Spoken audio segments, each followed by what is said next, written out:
Hello, hello, hello. Fantastic. Welcome. Welcome. For those of you who don't know me, my name is Antonio Sacre. I am a storyteller and a children's book author. And I see that we have people from all around the country joining in. Some classrooms are joining in. My dear Aunt Joan from Boston is joining in, and many of you will be watching this as a recording. Teachers and students, just to let you know, every month I tell stories on Zoom so I can go all over the place and you can hear my stories. And I'm going to tell about maybe 20 minutes of stories. I'm very aware of the class periods that teachers are in the middle of and what's going on.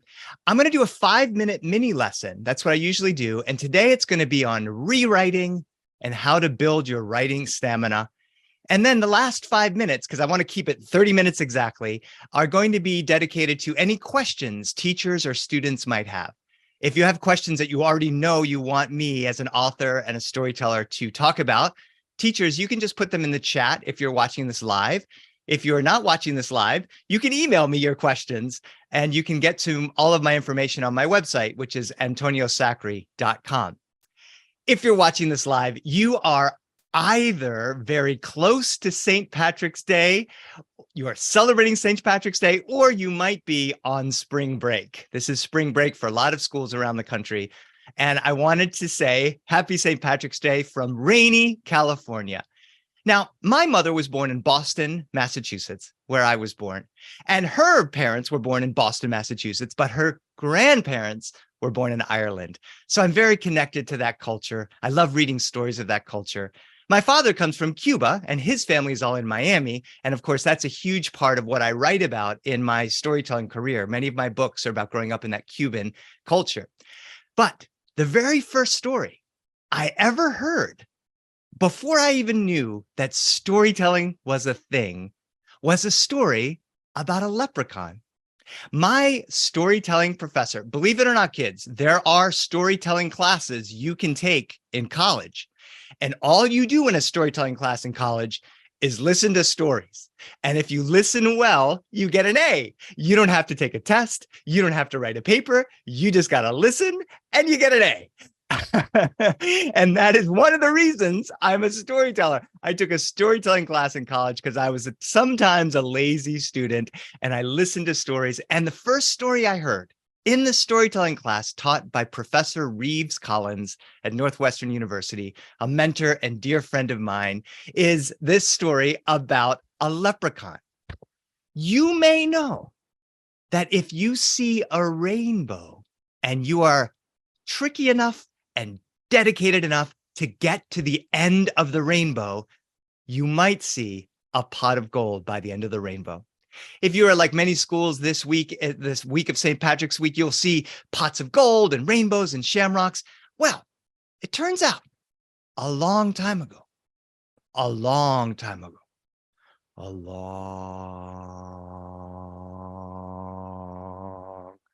long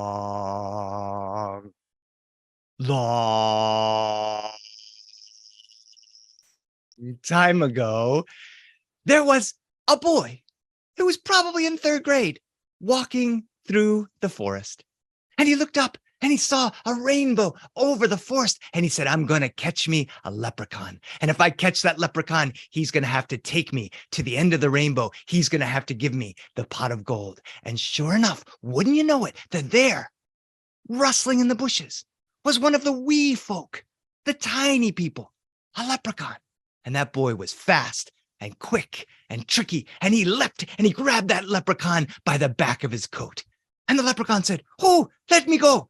And the boy said, no, because if I hold on to you, you have to take me to the rainbow and your pot of gold. And it's true. Leprechauns are tricky. Leprechauns are fast.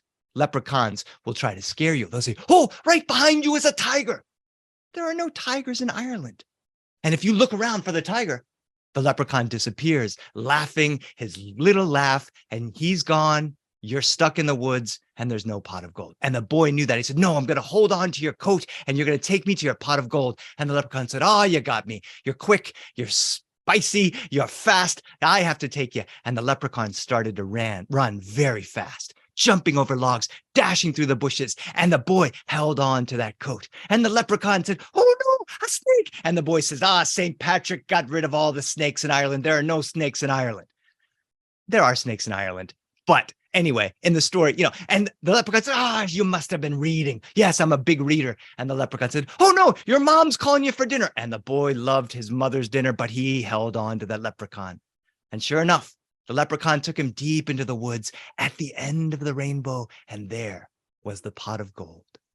And next to the pot of gold was a little stump. And on that stump was one little old gold coin. The leprechaun said, here we are. Here's your pot of gold. And the boy went to get the pot of gold. And then he remembered one of the stories his old grandmother told him, that leprechauns are tricky. Leprechauns are sneaky. And the boy looked over at that one little gold coin. And he went to pick it up. And the leprechaun said, oh, no, you want the pot of gold. It's so much gold. Look at all. You could buy ice cream. You could buy bikes. You could buy, what do kids buy nowadays? Well, this was a bit, I don't know. You could buy, computer things. That's an actual quote from the story. Computer things. You can look it up in the folk tales from Ireland. Computer things, says the leprechaun. And the boy says, no, I'm getting the little old gold coin. No, choose the pot of gold. And the leprechaun's face turns bright green. And the boy knew he was onto something. I'm choosing that coin. And the leprechaun got so mad when the boy picked up that gold coin. The pot of gold disappeared. The rainbow disappeared. The leprechaun disappeared. But the boy knew what he had. He had the magical fairy gold that when you put it in your pocket, it is always there whenever you want to spend it. If that boy, when he got out of the forest, went to buy an ice cream, he could buy it with that coin. And then when he wanted something else, he could put his hand into his pocket and that coin would still be there. With one catch. He had to give it away to every single person he saw before he could spend it on himself. So if he was in that ice cream shop and there was 15 people there, he'd have to say, here's a gold coin for you and for you and for you and for you and for you. And then he could buy what he needed or what he wanted.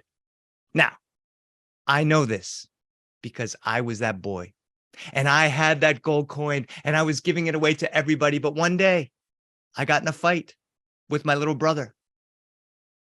It was his fault. It was always his fault. It was never my fault. How many of you have fights with siblings and it's always their fault? And my brother, I was so mad at him that I wasn't going to give him the magic gold coin. And I turned around and I went to the ice cream store to buy myself an ice cream. And when I put my hand into my pocket, the gold coin was gone. And Reeves Collins, my first storytelling professor, said that stories are like magic fairy gold. When you hear one and you tell it, you can always remember it. You can always have it. But if you forget to tell it, if you don't share your stories, if you don't listen to other people's stories, they start to turn to dust in your mind and they're gone, just like that fairy gold. So if you catch a leprechaun this week and you are given a choice between that pot of gold or that one little coin, choose that one little coin because you have heard this story. So that is the first leprechaun story I had for you. I have another leprechaun story from you. And what I do as a storyteller is I read and read and read and read. I'm actually zooming in right now from my bedroom. And right next to me here are a whole bunch of books of stories. I've got the Grimm fairy tales. I've got Ready to Tell Tales from Around the World. I have got 1001 Arabian Nights. I have got great Swedish fairy tales that a wonderful teacher at the school I work with at the UCLA Lab School gave me. And I'm constantly reading stories. And so I have pieced together my own version of a quite famous leprechaun story that I'm going to tell you right now. There once was a charming man, a handsome man, a strong man. He looked a lot like me. His name was Thomas O'Keefe, and he was a charming, handsome, strong man, and he was Ireland's laziest farmer. His farm was a disaster. There was logs all over the place, but no firewood for the fireplace. There was weeds all over his farmland. He only grew one little tiny potato plant or vine or bush? I don't know. How do potatoes grow? Does anybody know? Write a science book about how potatoes grow and then write it to me so that I can learn when I tell the story next time. His potato vine, potato tree, potato plant, whatever it was a bad potato plant. The rest of the farmers in his village were not as handsome and strong and charming as Thomas O'Keefe, but their farms were beautiful. Their potato plants, luscious, with big blooming flowers. Do potato plants have blooming flowers? I don't know. And he sat there and looked out at his field and looked out at his wood and he said, there's no wood for my fireplace. There's no potatoes growing in my field. There's no water in my well. And he came up with a plan. Was the plan to chop the wood and stack it in his house?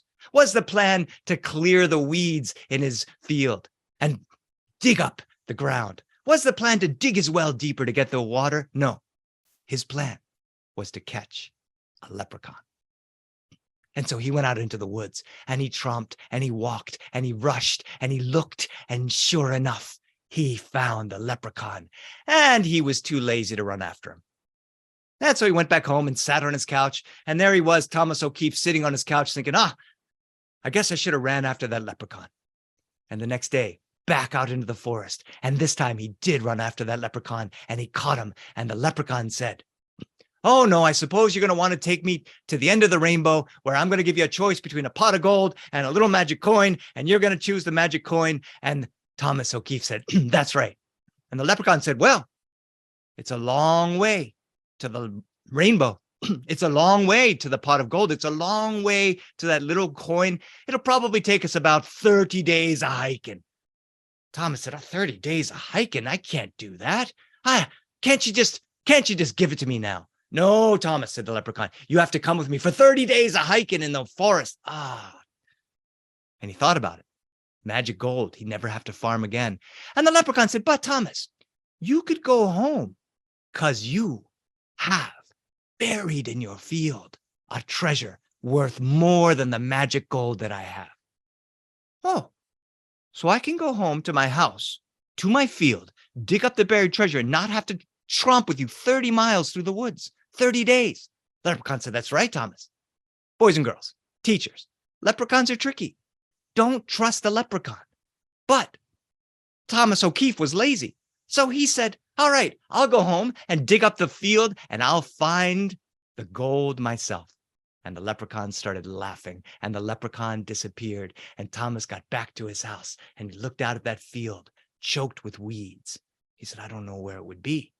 So he started to clear the field. He pulled up all the weeds, but he had no place to burn the weeds or put the weeds, so he took the firewood and he chopped it up, and he stacked it up. He made a big bonfire, and he burned the weeds in the bonfire.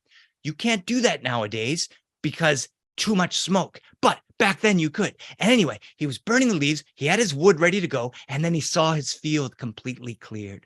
And he took his shovel and he dug a little hole. No treasure. He dug another little hole. No treasure. He dug another little hole. No treasure. He dug another little hole. You're never going to guess what happened. No treasure. He dug another hole. No treasure. He dug another hole. No treasure. He dug another hole. No treasure. Now, if I were in a kindergarten classroom, I would have Thomas O'Keefe digging holes for the next 20 minutes. He dug another hole. No treasure. He dug another hole. No treasure. Now, if I was in a third grade classroom, I would be having Thomas O'Keefe digging holes in the field for another 30 minutes. He dug another hole. No treasure. He dug another hole. No treasure. Kids, you can help Thomas O'Keefe digging holes if you want. He dug another hole. No treasure. He dug another hole. No treasure. If I was in an 8th grade classroom, the kids would be very upset with me. And some of them, well, they would probably be on their phones, is probably what it is. Teachers, if you're teaching 8th graders right now, they're on their phones. He dug another hole. No treasure. He dug another hole. No treasure. And soon, he had dug holes over the whole field. Perfect little tiny holes that would be perfect for little tiny potato seeds. And a farmer came over and said, "Oh, Thomas O'Keefe, you're not lazy after all. Look at you. You cleared your field and you made perfect little potato planting holes. And you stacked up your firewood and you burned the weeds. Thomas, you've got a field there of potatoes. If you put a little seed in every one of those holes, your field would be a gold mine. You would have so many potatoes. You could sell them at the market. You could eat them all year. You could plant them for next year. Oh, Thomas, we wish we had a field as beautiful as your field. That's a pot of gold in your field right there." And Thomas said, "Oh, maybe I have a pot of gold already." And so Thomas went and bought the finest potato seeds that he could, and he put them carefully in each one of those holes that he had dug, and he covered them over, and he carefully watered them. He pulled up the weeds. He dug a deeper well so that he could fill that field with water when it was needed. And sure enough, 14 and a half days later, because that's the scientifically perfect description of when a potato tree blooms, and you can pick the potato fruit from the trees. Kiddos, you might want to do some research and find out if that's actually true. So there, 14 and a half days later, were Thomas O'Keefe's potato trees, the most beautiful potato trees in all of Ireland. And his potatoes were delicious. You could pick one off the tree. You could eat it like an apple. Oh, it was amazing. You could cook it in a stew. Oh, it was amazing. You could roast it next to whatever you roast, chestnuts, roasting on an open fire, and it would be so delicious. And sure enough, Thomas O'Keefe became known as the greatest potato farmer in all of Ireland. So much so that he had a whole line of the prettiest girls in all of Ireland wanting his hand in marriage. And sure enough, he fell in love with a beautiful woman. She fell in love with him. They got married. They had 19 and a half children. A half child is a whole different story. I'll have to tell you some other time. And they lived for a long, long time. And wasn't I at the wedding? And didn't they dance all night? And didn't I get a pair of buttermilk stockings and a pair of paper boots? And that's all I'm going to tell you. Children, teachers, that is my variation of a bunch of different leprechaun folk tales. And that last ending is a traditional Irish ending for stories. Wasn't I at the wedding? Didn't they dance all night? Didn't I get a pair of buttermilk stockings and paper boots? And that's all I'm going to tell you. That is the way some Irish storytellers I know say the end. There are a whole host of beautiful Irish folktales in your library, hopefully in your school library. If you're in some of the school libraries, I know Mrs. Cantor, you can walk into that library and get some amazing books. If you have a public library card, go to your library this week or this weekend and get some other of these Irish folktales. The last little snippet I want to tell you is that years ago, the stories were held by the storytellers. Before books were invented in Ireland, the Shawnakeys would tell the stories. And they would go from town to town and they would tell these stories. And if their stories were good, they were given food and lodging. And if the stories were not good, they were driven out into the rain and the cold. Ireland was a tough place. Ireland is a beautiful place. I want to thank you for listening to my couple of Leprechaun Day stories for you, St. Patrick's Day stories. Children, if any of you have relatives who come from any of those islands, Scotland, Ireland, England, any of those places, see if they know of any of these stories. Maybe they do, maybe they don't, maybe they've got something different. So we are coming up on spring break. So teachers, I want to do a little 5-minute mini lesson on rewriting. Kids, you can listen to this as well. And then if you have any questions for me, there's a number of schools that are live here right now. You can start putting them in the chat as well. Teachers, this recording will be made available for you. So if I know some of you have places you need to go, but if you want to stay, I'd love to have you. But if not, we're going to send you a recording here as well. So I am a professional writer, which means sometimes people give me an assignment that I have to write. I have to write it and I turn it into them. And if it's good, they give me money. This is amazing. Now, what does it mean if it's good? Well, I take a lot of care in what I write. And when I hand in something to a publisher or to a magazine or to a website or a blog post or a podcast even, I send in the very best revision copy of that I can. And when I send it into them, almost always they say, Antonio, wonderful writing. You just need to rewrite it.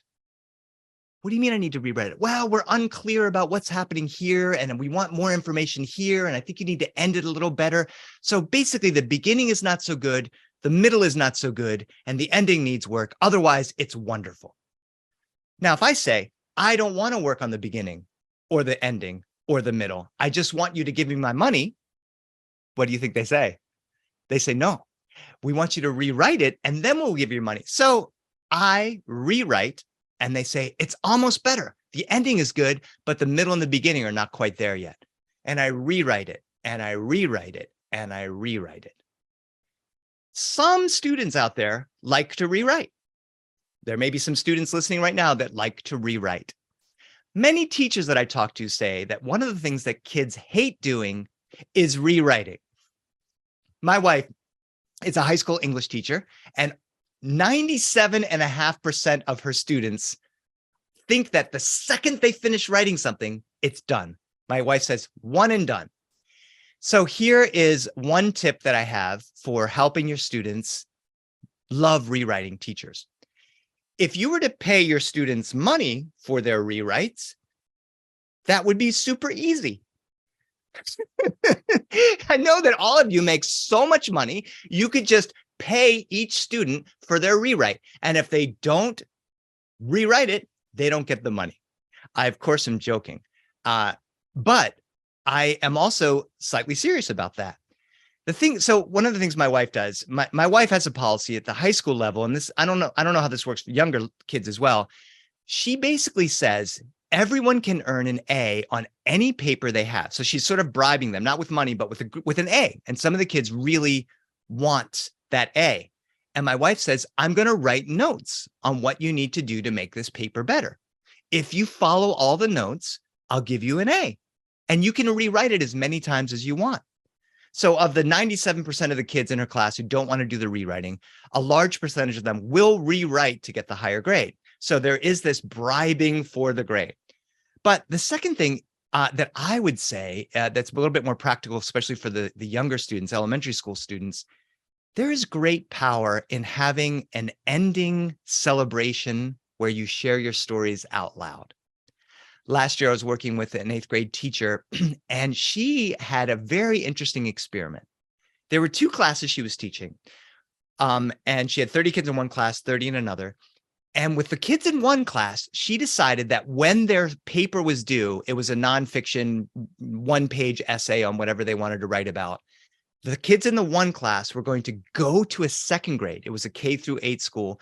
They were going to go to a second graders. They were going to read what they had written to the second graders. And the other class just had to rewrite it once to get a passing grade. So the one class had to rewrite it once and read it to the second graders. And the other class had to rewrite it once and not read it to the second graders. The kids who were reading their stories to the second graders all rewrote their story multiple times. They were very excited about sharing it with the second graders. So they had an end prize. They were sharing it with somebody, and the teacher was able to say, you want to be very clear with your writing so a second grader is going to understand it. I am the storyteller and author in residence at a school here in Los Angeles that is very dear to my heart, the UCLA Lab School, and they love to celebrate their writing. Sometimes I'll bring parents in, and the kids will read their writing to the parents. So I think that having an ending celebration really motivates kids to rewrite. I tell the kids when I work with them, your stories are so great. We want to make sure that the parents or the second graders or the preschoolers that you're going to share your stories with can hear and understand your stories.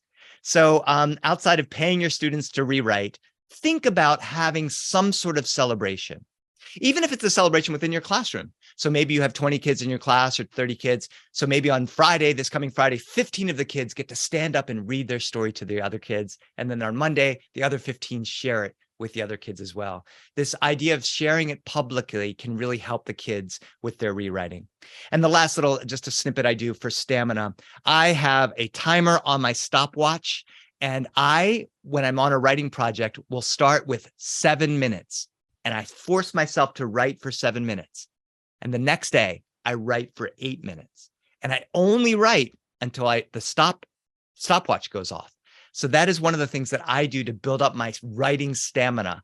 I treat it like it's a running exercise. I'm going to run for 2 minutes. Oh, that's so hard. Tomorrow I'm going to run for 3 minutes. Oh, that's a little bit easier.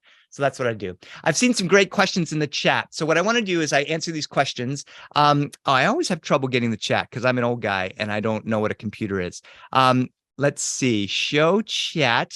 If I have trouble with this, I'm going to ask my friend Rachel to jump in and read. Oh, I found it. Look at me. I'm a genius. Okay. So teachers, we're going to send this recording. So please share it with all of your teacher friends. And I have a bunch of professional development products online that I share with teachers around the country, and that we're going to send you a coupon code afterwards. So if you wanted to look at them or check them out. All right. So from Miss Friedman, one of the teachers that is one of my dear friends, how many stories have I written? From Calvin at the lab school. Calvin, I have written, honestly, I can't count the number of stories I've written. The number of stories I've had published is now in the 30s. I've been published many times. I think I have 38 stories published in books and magazines, in textbooks, in podcasts, and blog posts. Oh my gosh, Eleanor, how many books do I have in my house? That I can't even count. I mean, in my room, my bedroom where I sleep, I have, you might be able to see, here's a mini bookshelf. There's probably 80 books there. I've got 20 next to my bed. Andrea, my wife, has got 20. A lot. I've got a lot of books, and some of them I reread, but I also go to the library all the time. So that's that. I have a question here from Alvaro to everyone. Did I ever catch a leprechaun when I was a kid? Allie, so all stories are true and some actually happened. So there is, you probably know that a leprechaun is a story about leprechauns are fairy tales because they're fairy people. They're the fairy people, small little fairies, the wee folk. And whenever you hear something magical, a pot of gold at the end of a rainbow, a little tiny green person that can disappear, when you have magic in a story, you know that it's a fairy tale. So I was joking a lot about the potato tree. When you know that potatoes do not grow on trees and they don't taste like apples or different things like well. So I never did catch a leprechaun as a kid. As a matter of fact, I didn't know the folk tales about leprechauns until I got older. I knew a lot of family stories from my Aunt Joan and my own Uncle Tom and some of my other families, but those kinds of folk tales I had to read in books. When will I have another book? Julian at Lab School, thanks for asking. I had one just come out in the fall. If you're at the lab school, you've for sure seen it and probably have it in your classroom. My name is Cool. I have a book being rejected as we speak. Rachel and teachers, I just got my second rejection letter from a novel that I worked on all last year. It's my first middle grade fiction novel. I love it. My agent loves it. And 2 publishers don't love it. But we still have 6 other publishers that are reading it. So we'll see if I can get a yes. If that comes, it'll come out next year. How many leprechaun stories have I written? Ava, it's funny. I read a lot of leprechaun stories. So in my head, I've got, I don't know, maybe 15 of them, but I haven't written them out. They're part of the oral tradition. How many kids and grandmas do you have? I got a bunch of kids. I got a bunch of grandmas. I got grandmas all over the place. I'm half kidding, Landon. Many of the older men and women I meet in my travels feel like grandparents to me. I sadly have no grandparents left alive. All of my grandparents have passed, but they live on in my stories. I have 2 children. I have a 13-year-old son who's in 8th grade, not looking at his phone. He's the only 8th grader that doesn't have a phone. That's the mean parent that I am. What was one of your first books? Georgie, my first book was The Barking Mouse, based on a story my grandmother told me. Miss Puildo, I've been an author since 3rd grade. I have been writing in journals. I've been a writer since 3rd grade, partly because I read so much, partly because I write so much. But my first book came out when I was 30 years old. So you can be a really old person and be a book. Do you have any trips planned to the Chicagoland area? Magda, I used to live in Chicago. I love Chicago. My mother-in-law is still in Chicago. I am traveling much less these days. I love to be around for my adolescent and pre-adolescent kids, all my kids everywhere. And so I'm not really traveling very much. Well, that's one of the reasons I've been doing Zoom visits and also offering online Zoom, online professional developments. We are at 30 minutes. Kids, thank you for these amazing questions. Teachers, thank you for being here. Please help me by sharing these links. When you get this link, share them with any teachers you know. Every month, I'm going to be doing this for teachers so they can use it in their classes, but you'll get a link too. So if you're busy during the day, you can get this link. We're going to send you an email out with my contact information. If you have any other questions for me, just email me. It's very easy to get a hold of me. And I really thank you. I want to thank Rachel Myers for helping me out with this. Ms. Freeman, last question. I know a bunch of fairy tales. I can't count the number of fairy tales I know. I've read over 1,000. I could probably tell 300 of them off the top of my head right now. And I'm so glad that you were here. Happy St. Patrick's Day. And I'm Joan. Love you. And kiddos and teachers, thank you very, very much. Have a great day.